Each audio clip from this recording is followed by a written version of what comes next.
বন্ধুরা, মরে গেলেও দোল পূর্ণিমার দিন যে কাজ করা একদম উচিত নয়, নতুবা সংসার জ্বলে পুড়ে একেবারে নষ্ট হয়ে যাবে। হ্যাঁ বন্ধুরা, হিন্দু সনাতন ধর্ম অনুযায়ী এমন কিছু কিছু কাজ রয়েছে যেগুলি কিন্তু পবিত্র দোল পূর্ণিমার দিন একেবারেই করা নিষিদ্ধ। আর যদি আপনারা ভুলবশত এইরূপ কর্ম করে থাকেন, তাহলে আপনাদের জীবনে, আপনাদের সংসারে নেমে আসবে চরম ভয়ঙ্কর অমঙ্গল। এরই পাশাপাশি সাংসারিক, মানসিক ও কর্মক্ষেত্রেও আপনারা কিন্তু অত্যন্ত পরিমাণে অতিষ্ঠ ও বিপদগ্রস্ত হতে পারেন। যাই হোক, চলুন তাহলে বিস্তারিতভাবে জেনে নেওয়া যাক যে কোন সেই কাজগুলি যেগুলি ভুল করেও পবিত্র দোল পূর্ণিমা তিথিতে একদম করা উচিত নয় সেই সম্পর্কে।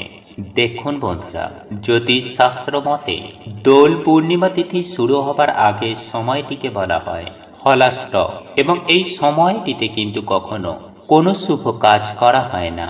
যেমন ধরুন, বিয়ের জন্য দেখাশোনা করা, কোনরূপ আশীর্বাদী কোনো অনুষ্ঠান করা, গৃহপ্রবেশ, নতুন গাড়ি কেনা, বাড়ি ক্রয় করা, নতুন জায়গা জমি দেখা বা কোনো মাঙ্গলিক কাজ, এই সকল কাজ কিন্তু করা হয় না, কারণ এই কাজগুলি শুভ।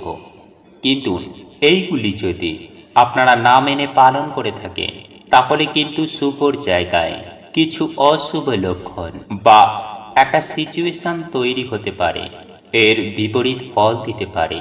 জ্যোতিষশাস্ত্র অনুসারে বলা হয়ে থাকে, এই টাইম পিরিয়ডে প্রত্যেকটি গ্রহের আচরণ উল্টো হয়ে থাকে। তাই মনুষ্য জীবনে গ্রহের প্রভাব শুভর জায়গায় অশুভভাবে প্রতিফলিত হয়।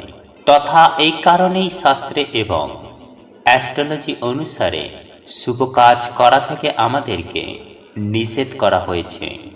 বন্ধুরা, আমি সবার প্রথমেই যে বিষয়টি আপনাদেরকে বলবো তা হলো, এই পবিত্র দোল পূর্ণিমা তিথি চলাকালীন আপনারা কিন্তু স্বামী স্ত্রীর মধ্যে কোনরূপ শারীরিক সম্পর্ক স্থাপন করবেন না।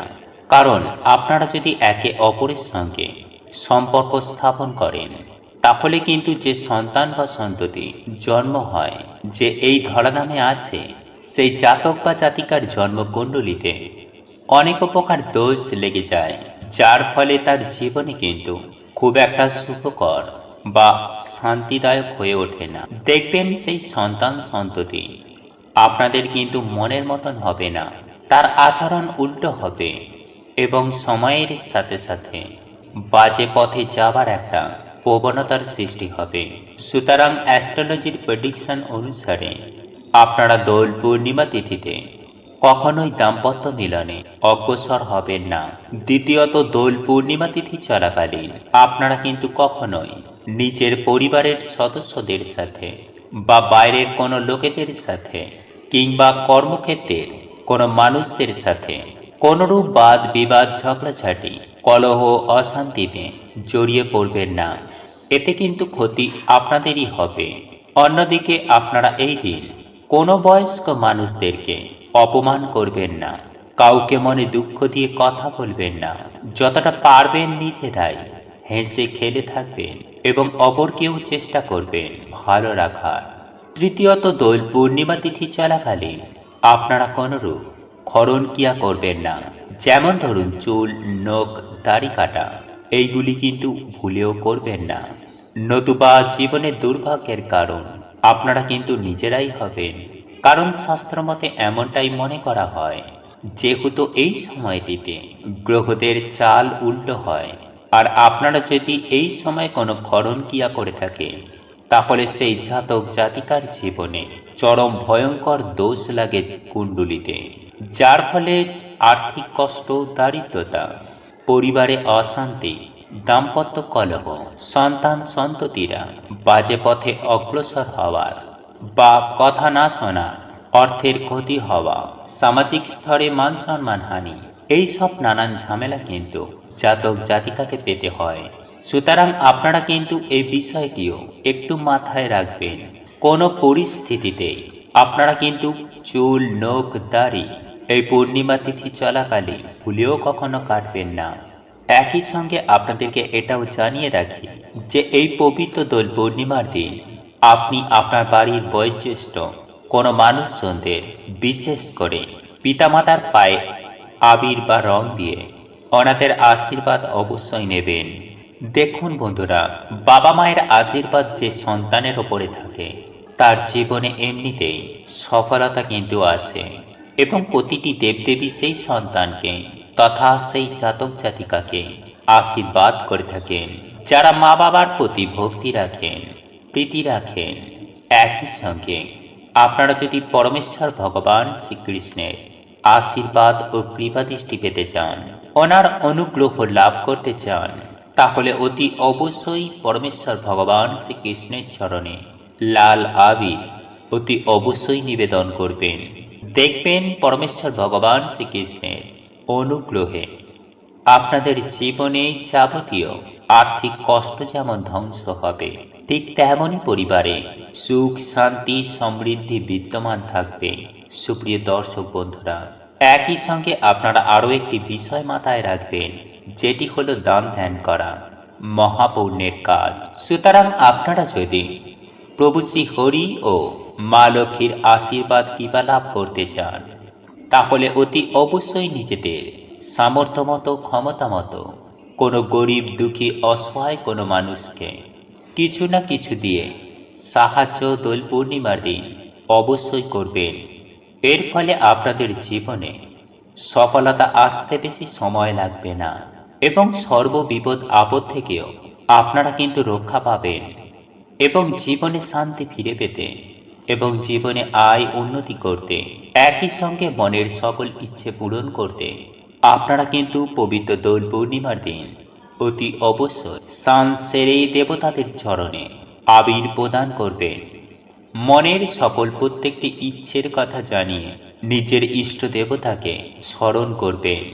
আপনি যদি গুরুমন্ত্রে দীক্ষিত হয়ে থাকেন, গুরুদেবকে স্মরণ করবেন, তাহলে আপনার জীবনের সমস্ত রকম বাধা বিপত্তি বিপদ আপদ কাটিয়ে উঠতে পারবেন খুব সহজেই।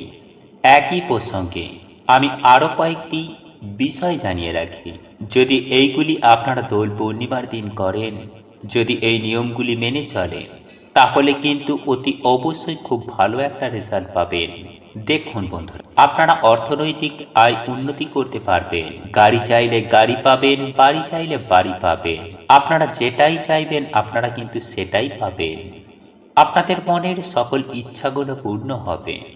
শুধু আপনাদের একটি কাজ করতে হবে, আর তা হলো এই পবিত্র দোল পূর্ণিমার দিনে আপনারা সকাল সকাল ঘুম থেকে উঠবেন এবং সূর্যদেবকে জল নিবেদন করবেন এবং ওম সূর্যায় নমঃ, ওম সূর্যায় নমঃ, ওম সূর্যায় নমঃ এই মন্ত্রটি 108 বার আপনাদেরকে জপ করতে হবে।